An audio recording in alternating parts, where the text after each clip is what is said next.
AIIMS BSc nursing and paramedical, जिसे आप AIIMS PAAR का एग्ज़ाम कहते हो, उस एग्ज़ाम फॉर्म को भरने में आपको क्या क्या चीज़ों की ज़रूरत पड़ेगी, कौन कौन से डॉक्यूमेंट्स लगेंगे, आज के वीडियो में मैं वही आपको बताऊंगी, ताकि आप सब इन डॉक्यूमेंट्स को पहले से ही तैयार रखो और एग्ज़ाम का फॉर्म जब आए तो आराम से फॉर्म भर सको। जब भी फॉर्म आएगा मैं आपको डेफिनेटली आंसर करूंगी कि कब फॉर्म आएगा, पर अभी डेट ही नहीं आई है तो मैं आपको नहीं बता सकती।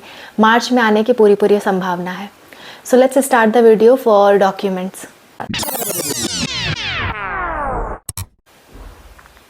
Hello everyone, welcome to spark up classes. This is Suman Yadav.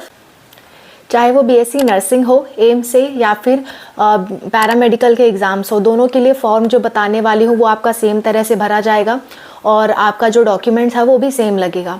Form भरने की प्रोसेस मैं तब बताऊंगी जब फॉर्म आ जाएगा। डॉक्यूमेंट्स अभी से जान लो ताकि आप लोग तैयार करके रख सको। सबसे पहली बात, आपको आपका कैटेगरी सर्टिफिकेट आपके पास होना चाहिए। अगर आप चाहते हो कि कैटेगरी की वजह से आपको छूट मिले तो आपके पास कैटेगरी सर्टिफिकेट होना चाहिए। ये क्या होता है, छोटा सा डिस्क्रिप्शन देती हूँ।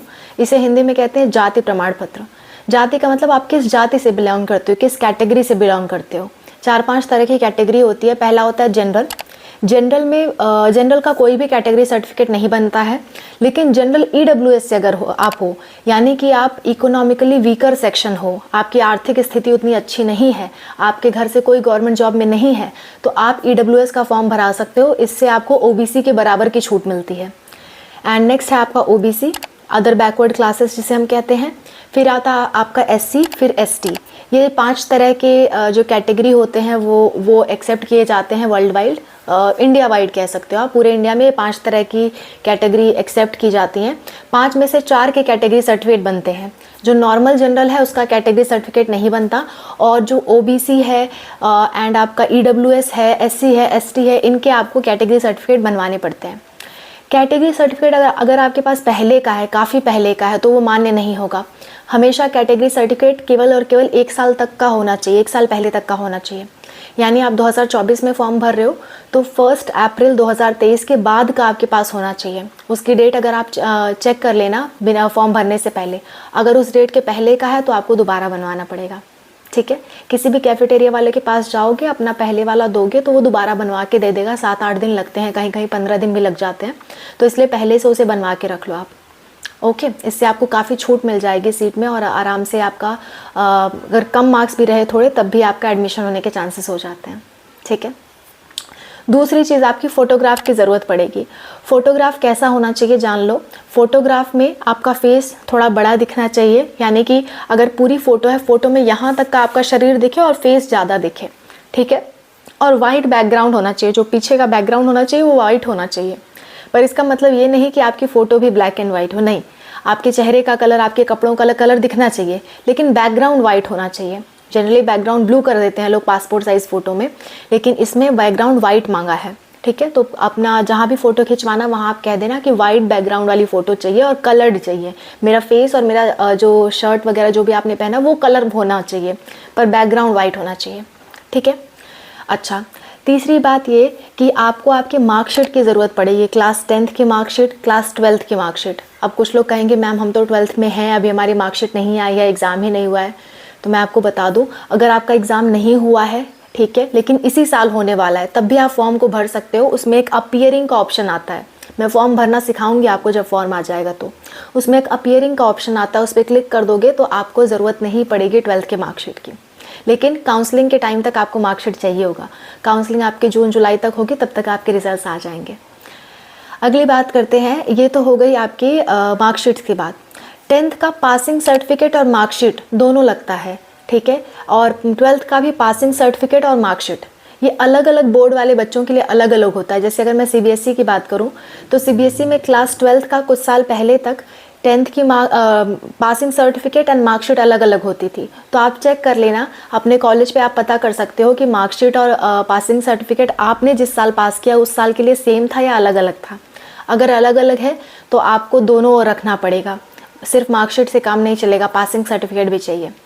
यूपी बोर्ड वालों के लिए मार्कशीट और पासिंग सर्टिफिकेट दोनों सेम होती है, तो उनको चिंता करने की ज़रूरत नहीं है। बाकी बोर्ड वाले अपने कॉलेज से ज़रूर पता कर लेंगे, ठीक है। तो 3 चीज़ें मैंने आपको बताई। पहला कैटेगरी सर्टिफिकेट, दूसरा आपका फोटोग्राफ, नेक्स्ट आपका मार्कशीट एंड पासिंग सर्टिफिकेट, ठीक है। चौथी बात कर लेते हैं, आपके पास आधार कार्ड होना चाहिए।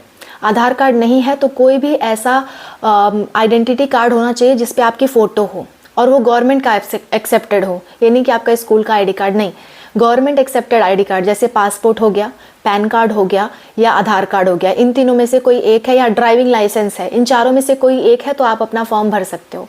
खासकर आधार कार्ड आप प्रेफर करना, आधार कार्ड है तो बहुत अच्छी बात है। और एक बात का ध्यान रखना, आपके आधार कार्ड में, आपके 10th की मार्कशीट में हर जगह आपका नाम सेम होना चाहिए। आपका नाम, मम्मी पापा का नाम, ये सब कुछ सेम होना चाहिए। अगर कहीं कुछ गड़बड़ है तो उसको अभी ठीक करवा लो, वरना एक फॉर्म निकलने के बाद ठीक नहीं करवा पाओगे, टाइम उतना आपके पास सफिशिएंट नहीं रहेगा। ये हर एग्ज़ाम के लिए बता रही हूँ। अगर आपका आधार कार्ड या आपके मार्कशीट में, 10th की मार्कशीट में, इन सब में कहीं पे भी नाम में कोई गड़बड़ी है, जैसे कुमारी नहीं लिखा या आपका टाइटल नहीं लिखा, कुछ भी अगर गड़बड़ी है तो उसको हूबहू बनवा लो, ठीक करवा लो, वरना कहीं भी एडमिशन नहीं मिलेगा, प्रॉब्लम आएगी हर जगह आपको। ठीक है, तो उसको ज़रूर ठीक करा लो आप। नेक्स्ट बात करते हैं, आपको ज़रूरत पड़ेगी आपके थंब इम्प्रेशन की। ये तो उस टाइम ज़रूरत पड़ेगी जब आपको फॉर्म भरना होगा, फिर भी बता दे रही हूँ। आपके अंगूठे के निशान लगेगा, दोनों अंगूठे का निशान लगेगा। कभी कभी एक अंगूठे का भी मांगता है, तो जो मांगेगा आप उस टाइम दे देना। अंगूठे का निशान कोशिश करना ब्लू कलर के जो प्रिंट आते हैं ना उससे लगवाओ, ब्लैक से मत लगवाना, ब्लू से लगवाना, और सफ़ेद पेज पे होना चाहिए और उसको अपलोड करना पड़ेगा आपको। तो ये चीज़ ध्यान रखना कि ब्लू कलर से ही आप थंब इम्प्रेशन देना। नेक्स्ट बात कर लेते हैं हम। नेक्स्ट आपको ज़रूरत पड़ेगी एक फ़ोन नंबर की जिस पे OTP आ सके और आपके फॉर्म की, रजिस्ट्रेशन फॉर्म की डिटेल्स आ सके। फ़ोन नंबर ऐसा रखना जो आपके पास हो, फॉर्म भरते वक्त वो फ़ोन नंबर अपने पास रखना। प्लस एक ईमेल आईडी। ईमेल आईडी हमेशा एक्टिव होनी चाहिए, एक ईमेल आईडी आपके पास हमेशा होनी चाहिए आपके फ़ोन में, और उसी ईमेल आईडी से आप फॉर्म वगैरह भरा करो, ताकि उस पर मैसेजेस आते रहते हैं। कहीं भी कुछ भी गड़बड़ी होती है आपके फॉर्म में तो सबसे पहले ईमेल आईडी पे मैसेज आता है, तो ईमेल आईडी बिल्कुल सही देना। तो ये सारी चीज़ों की आपको ज़रूरत पड़ेगी। और कोई भी दिक्कत, कोई परेशानी आती है फॉर्म से रिलेटेड, आप मुझे कमेंट्स में बताओ, मैं जल्द से जल्द रिस्पॉन्ड करने की कोशिश करूँगी। इस समय कमेंट्स ज़्यादा आ रहे हैं तो मुझे बनाने में थोड़ा थोड़ा टाइम देना पड़ रहा है, 3-4 दिन लग जा रहे हैं मुझे एक एक कमेंट का वीडियो बनाने पे। सो आप पेशेंस रखो थोड़ा। आपके फॉर्म से पहले मैं सारी जानकारी आपको दे दूँगी, कुछ छूटेगा नहीं आपका। जो चीज़ ज़्यादा ज़रूरी है वो मैं पहले बता दे रही हूँ, जो चीज़ डिले की जा सकती है वो उसका वीडियो मैं बाद में बनाऊंगी, तो आप परेशान बिल्कुल मत हो। मेरी एक प्लेलिस्ट सेव कर लेना, लिंक आपको लास्ट में मिलेगा। उस प्लेलिस्ट में आपको सारे के सारे वीडियोस मिल जाएंगे एम्स BSc नर्सिंग से रिलेटेड एंड पैरामेडिकल से रिलेटेड। ठीक है, एंड एक और वीडियो आप देख लेना जिसमें मैंने बताया है कि एम्स BSc नर्सिंग आपको करना चाहिए या पैरामेडिकल, उसका वीडियो का भी लिंक आपको लास्ट में मिलेगा। उस दोनों वीडियो, उस प्लेलिस्ट को भी सेव कर लो और उस वीडियो को भी देख लो, आपके बड़े काम आएगी। Wish you all the best for your exams. Bye. Take care.